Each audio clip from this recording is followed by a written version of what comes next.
Good morning friends, હું અજય ત્રિવેદી અને આજે આપણે ધોરણ 10 વિષય ગણિતમાં ચેપ્ટર નંબર 15 સંભાવના અને એની અંદર ઇન્ટ્રોડક્શન ના બીજા ભાગમાં મળી રહ્યા છે.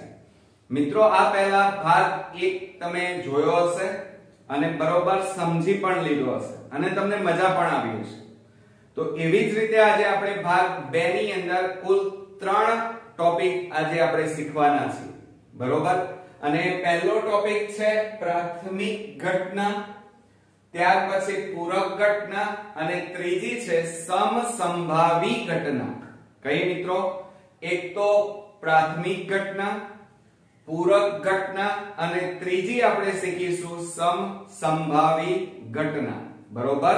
તો બરોબર ધ્યાન રાખજો મિત્રો, કારણ કે આમ આ ચેપ્ટર બહુ ઈઝી છે, પણ જો આ ઇન્ટ્રોડક્શન તમે નહીં સમજો તો તમે ગમે તેટલા દાખલા ગણવા જશો, તમને મજા પણ નહીં આવે, કંટાળો આવશે અને સાથે સાથે તમે આ ચેપ્ટર છોડી દેશો.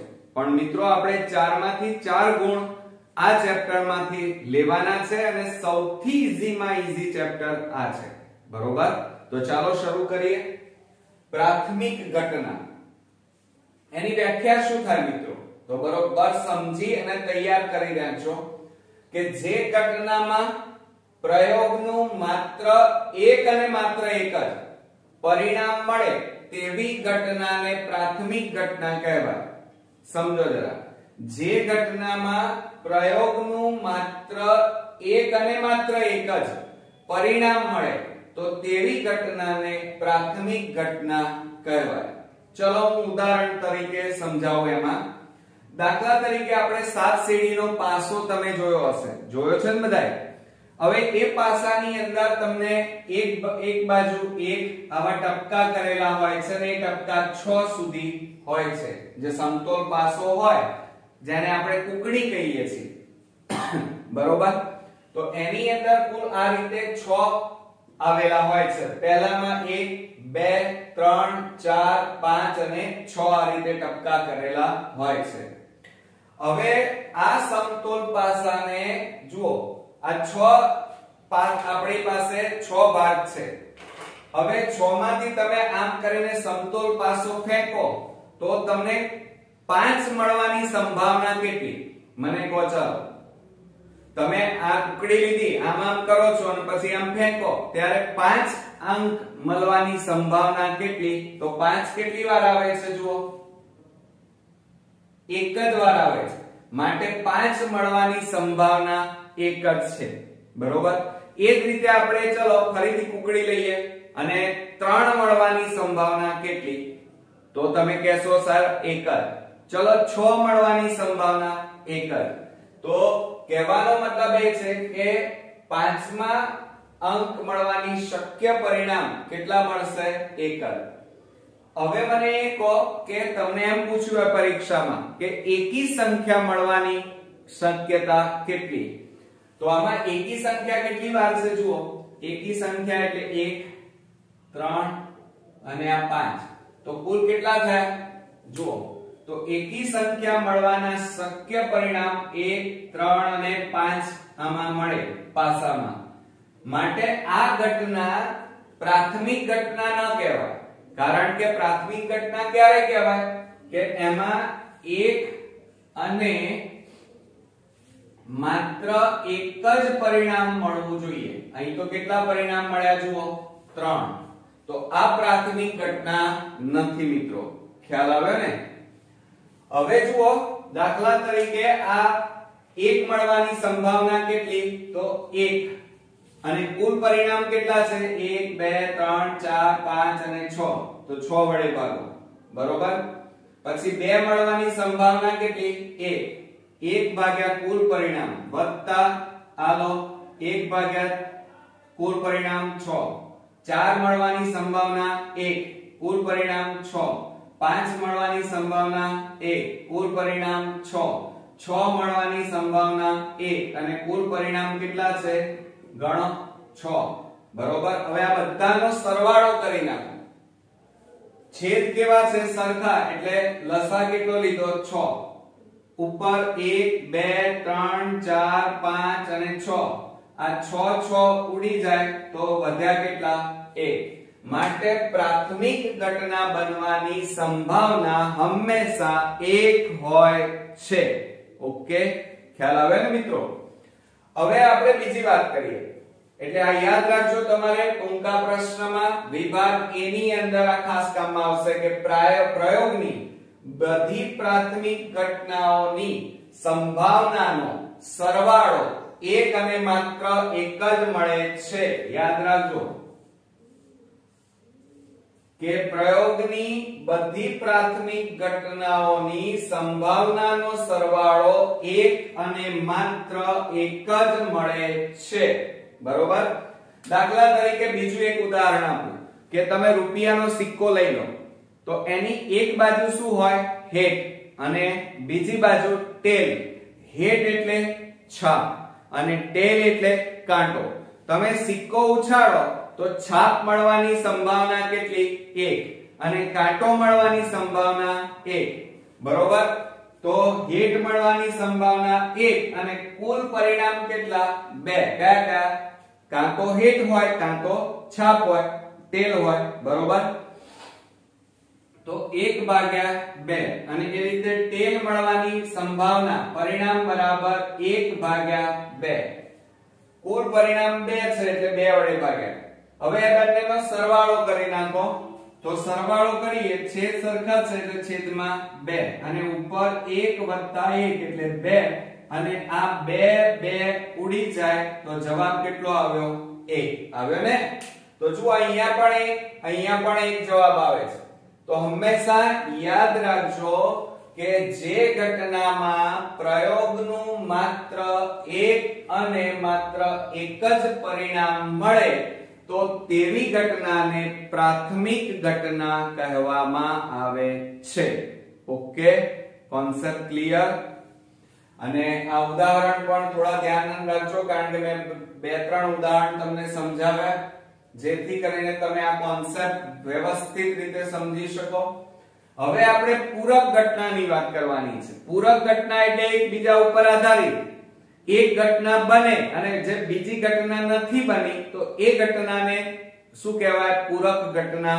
કહેવાય તો હવે જુઓ દાખલા તરીકે ઉદાહરણ તરીકે હું તમને સમજાવું કે બે ખૂણાનો સરવાળો 180 છે બે ખૂણાઓનો સરવાળો 180 છે માનો એક ખૂણાનો સરવાળો 100 છે તો બીજાનો બોલો કેટલા હશે 80 તરત કહેશો તો આ બીજો ખૂણો એ પહેલા ખૂણાનો પૂરક કહેવાય સમજો જરા તમને એમ કીધું હોય કે બે ખૂણાનો સરવાળો 180 છે એક ખૂણાનો સરવાળો 100 તો બીજા ખૂણાનો સરવાળો કેટલો થાય 80 એટલે આ બંને ખૂણા એકબીજાના કેવા કહેવાય પૂરક કહેવાય એટલે આ બીજો ખૂણો જે નથી આપણી પાસે એ પહેલા ખૂણાનો પૂરક કહેવાય ખ્યાલ આવી ગયો કે જે ઘટના નથી બની આ નથી બની આ પણ નથી બની આ બનેલી ઘટના છે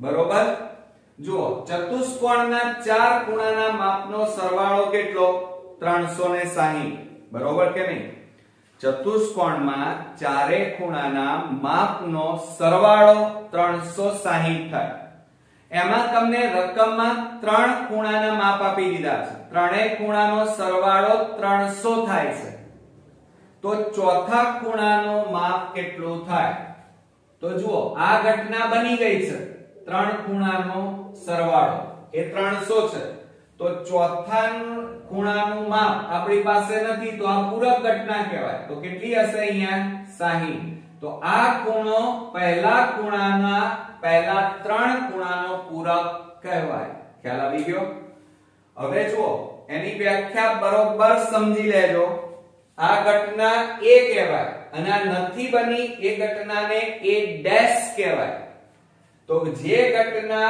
A ઉદ્ભવે છે શું જે ઘટના A અથવા E પણ લેવાય બરોબર જે ઘટના A ઉદ્ભવે છે અને જે ઘટના A ડેશ બાકી છે બાકી રહી ગઈ છે તે ઘટનાને એ ડેશ ને એ ઘટનાની પૂરક ઘટના કહે છે. જુઓ સમજો જરા, મેં અહીંયા શું કીધું, આ ઘટના તમને બની ગઈ છે એટલે 100 છે અને બીજા ખૂણાનું માપ તમારી પાસે નથી, બરોબર, આ બાકી છે. આ ઘટના a કહેવાય અને આ પૂરક ઘટના a ડેશ કહેવાય, બરોબર.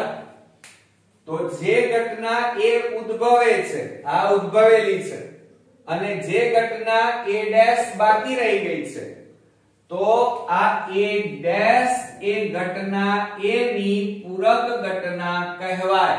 ખ્યાલ આવી ગયો? ઓકે. હવે જુઓ, પૂરક ઘટનાને અહીંયા e ડેશ વડે પણ દર્શાવવામાં આવે છે. શેના વડે દર્શાવવામાં આવે છે? e ડેશ અથવા e બાર.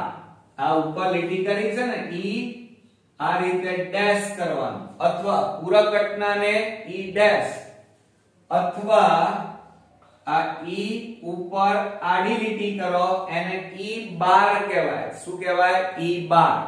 ઓકે, તરીકે સંકેતમાં દર્શાવાય છે અને બંનેનો સરવાળો કરો તો હંમેશા એક જવાબ આવે.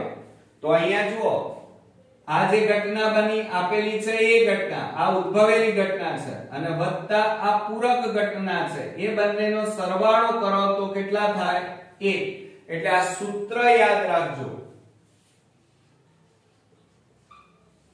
આ કામમાં આવશે 1 માર્ક્સ ના એક્ઝામ્પલ ગણવામાં, કે p of e વત્તા p of e બાર બરાબર 1. શું? p of e વત્તા p of e બાર બરાબર 1. ઓકે. હવે આપણે બીજી વાત કરીએ. ચલો હવે એક્ઝામ્પલ જે પૂછવાના છે એની વાત કરીએ. તો કેવી રીતે શોધી શકાય પૂરક ઘટના? દાખલા તરીકે 3 લાલ, 4 સફેદ અને 5 પીળા, 6 કાળા. યાદ રાખજો, કયા કયા? 3 લાલ, 4 સફેદ, 5 પીળા, 6 કાળા દડા છે. તો અહીંયા શું કીધું છે રકમમાં?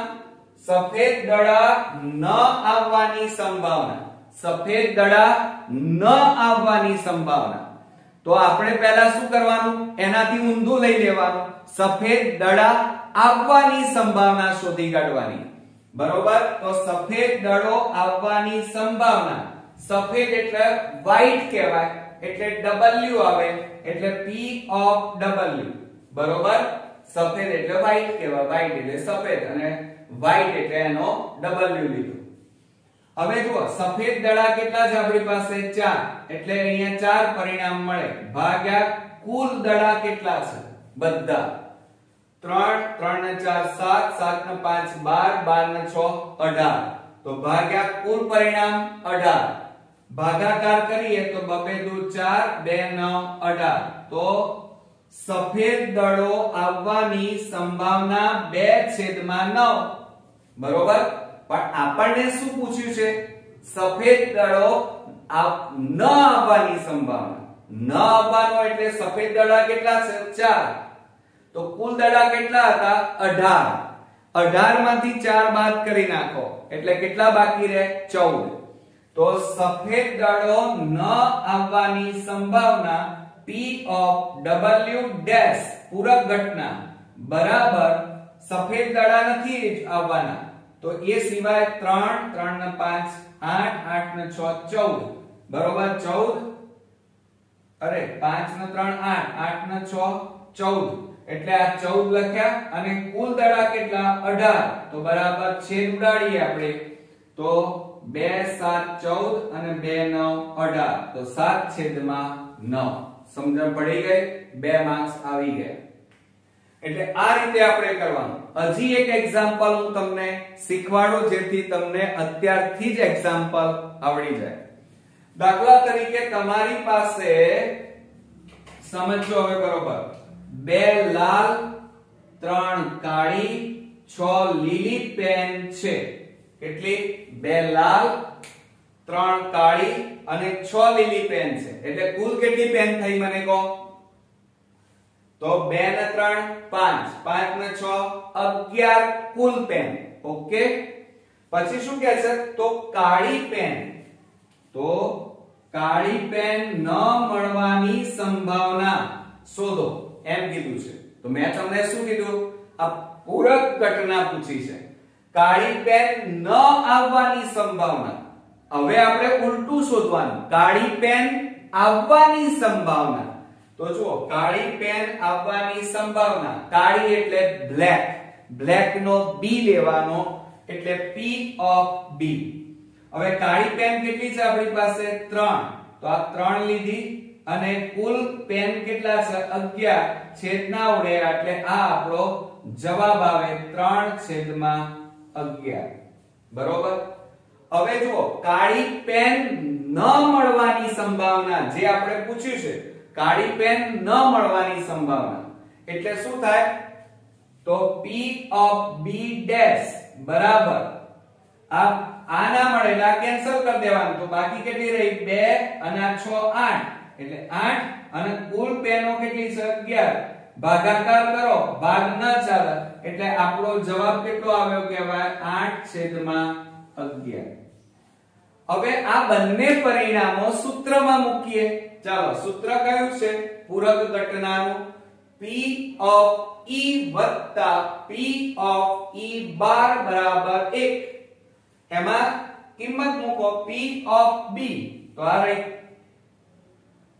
આનો જવાબ કેટલો આવ્યો? 3/11 વત્તા અહીંયા P of B બાર કેટલા છે? એનો જવાબ 8/11 આવ્યો. પણ એ આપણને આપેલો નથી, એ લાવવાનો છે. બરોબર. તો શું કરીશું? જુઓ, આ આપણે જાણતા નથી એમ રાખો, એ તો લાવીશું આપણે. P of B બાર એટલે કે કાળી પેન ન મળવાની સંભાવના શોધવાની છે. એટલે સૂત્રની મદદથી પણ ગણી શકાય. તો હવે આ 3/11 છે અને બરાબરની પેલી બાજુ લઈ જાઓ તો માઈનસ થઈ જાય. હવે અહીંયા છેદમાં 11 તો 11 લસા લો. 11 એકા 11 ઓછા ના ઓછા 11 ઉડી જાય, 3 વધ્યા. 11 માંથી 3 જાય તો 8 અને છેદમાં 11. જુઓ, બંને સેમ જવાબ આવી ગયા. એટલે આ રીતે સૂત્રમાં મૂકીને પણ, આ સૂત્રમાં તમે મૂકીને પણ દાખલાનો જવાબ આ રીતે લાવી શકો અને આ રીતે ગણતરી કરીને પણ તમે જવાબ લાવી શકો. ખ્યાલ આવી ગયો કે મિત્રો? છે ને એકદમ ઈઝી મેથડ. તો આ રીતે આપણે એક તો પ્રાથમિક ઘટના જોઈ કે જેમાં એક અને માત્ર એક જ પરિણામ મળે.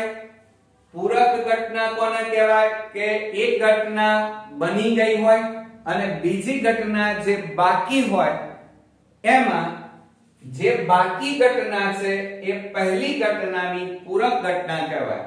પૂરક ઘટનાને E' અથવા E બાર તરીકે દર્શાવવામાં આવે છે. અને બીજું યાદ રાખવાનું એનું સૂત્ર P of E વત્તા P of E બાર બરાબર 1. ઓકે. હવે બીજી વાત આ યાદ રાખજો કે ઘટનાઓ, આ જે પૂરક ઘટના છે એ ઘટનાઓ એની પૂરક ઘટના જોડેનો, એટલે કે કહેવાનો મતલબ એ છે કે આ કઈ છે? ઘટના અને આ પૂરક ઘટના, એ બંનેનો સરવાળો હંમેશા કેવો આવે? 1 આવે. એટલે ઘટનાનો એની પૂરક ઘટના જોડેનો સરવાળો હંમેશા 1 થાય. એટલે કે આ એક ઘટના એની પૂરક ઘટના, આ બંનેનો સરવાળો હંમેશા 1 થાય છે. ઓકે મિત્રો? તો આ રીતે આપણી પાસે બે ઘટનાઓ અહીંયા પૂરી થઈ. હવે આપણે સમસંભાવી ઘટના જોઈએ. હવે ફ્રેન્ડ્સ આપણે નેક્સ્ટ જોઈએ સમસંભાવી ઘટના. સમ એટલે સરખા. તો આપણે જે ઘટનાઓના સરખા પરિણામોની સંખ્યા હોય તો એને સમસંભાવી ઘટના કહી શકાય. 50-50%, જેમ આપણે 20-20 કહીએ છીએ, સરખી સરખી. બરોબર? એટલે સમાન શક્યતા વાળી સંભાવનાને સમસંભાવી ઘટના કહે છે. ધ્યાન રાખજો. શું કીધું?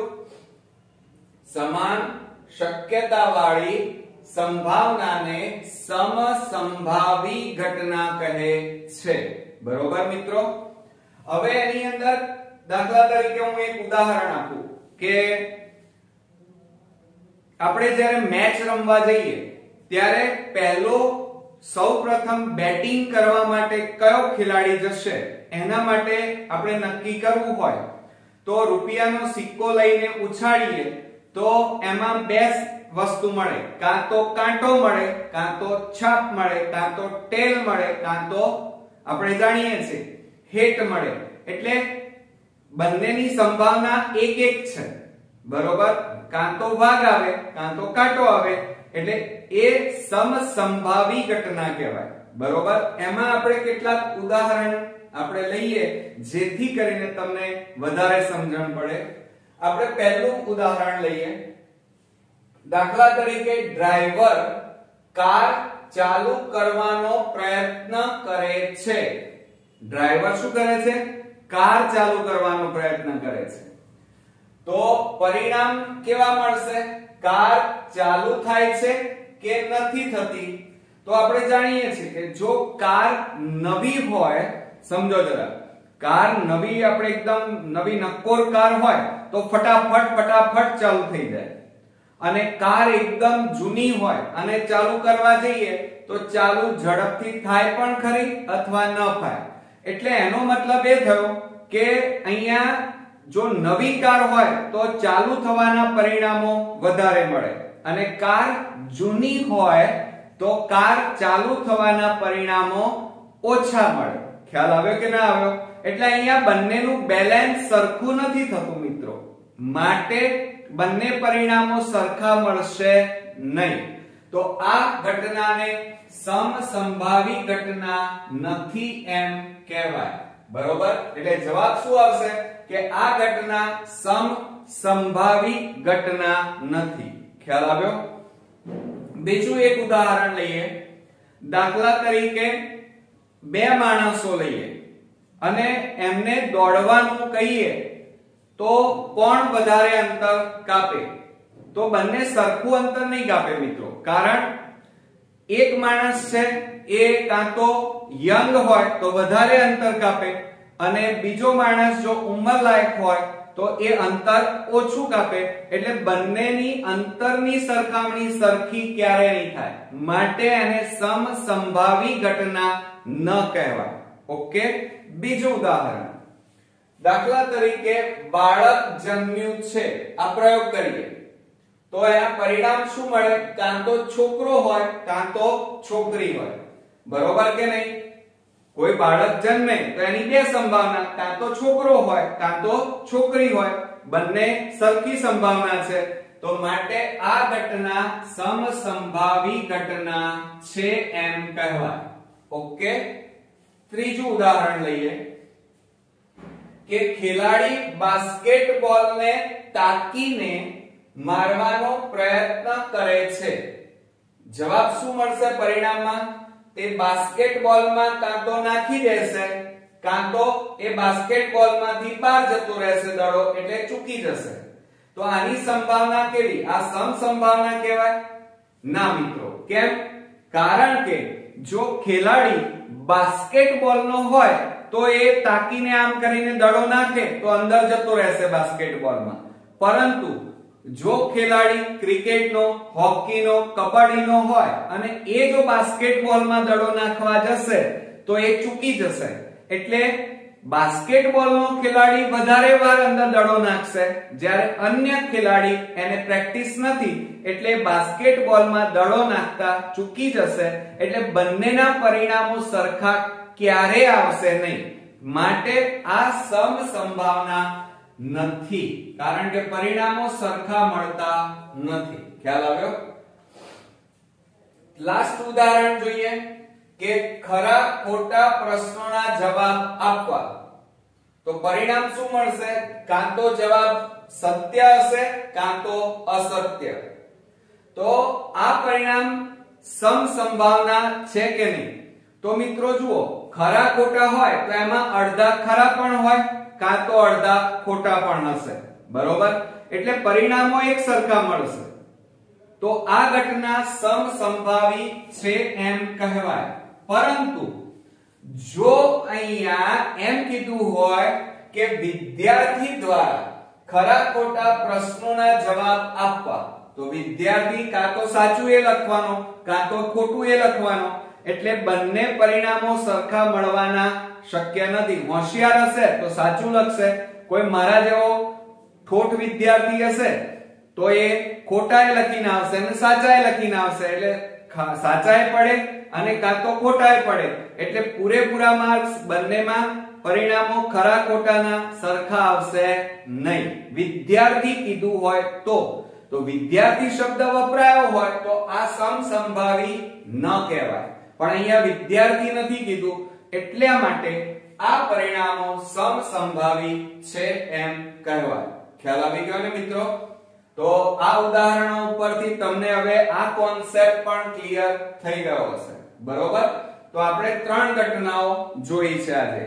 આ બધી ઘટનાઓ સરસ રીતે નોટ ડાઉન કરી નાખો, ઉદાહરણ સાથે નોટ ડાઉન કરો અને આ વિડિયો ધ્યાનથી 2 વાર જોઈ લો, જેથી કરીને તમને આ બધા પરિણામો સરસ રીતે સમજાઈ જાય અને પછી તૈયાર કરી નાખો, જેથી કરીને બોર્ડમાં અથવા તો આપણે સ્વાધ્યાય જ્યારે શરૂ કરીએ ત્યારે તમને મારા કરતા પહેલા દાખલા આવડી જાય. તો નેક્સ્ટ વિડિયોમાં હજી ઇન્ટ્રોડક્શન બાકી છે, ત્રીજા ભાગમાં ફરી મળીએ. ત્યાં સુધી ગુડ નાઇટ મિત્રો.